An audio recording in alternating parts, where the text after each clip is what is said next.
Happy birthday to you, bàbá àwọn eré, ọkọ olórí òrékè lẹ́wà ìtura, afẹ́jú òṣèré tíátà, olùkọ̀tàn àti ògbóǹtarìgì olùdarí sinimá lọ́lọ́kan òjọ̀kan. Ìyẹn kọmíṣánná Babalọ́lá ni mò ń ké sí. Má ṣe bínú pé mo pè ọ́ lórúkọ.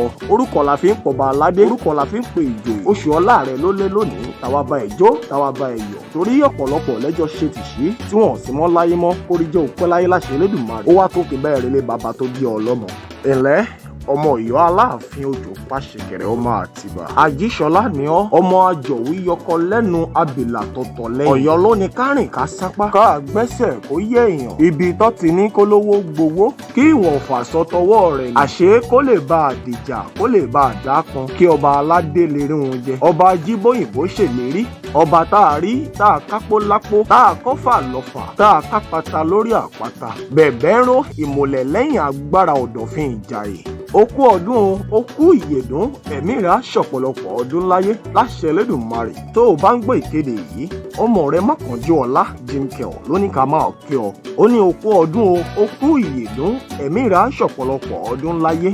Nítorí gíga gíga là ń bọ́jọ́, òjòòjò ní pawó kó má lè nágbàdo, kókó lára ọ̀tá ń le. Èwo ò ní bá wọn ṣọdún ìbànújẹ́, ọdún ayọ̀ ló máa ṣe. Ikú ò ní filé rẹ̀ ṣebùgbé, àrùn ò ní filé rẹ̀ ṣọ̀dẹ̀dẹ̀ láṣẹ Elédùmarè.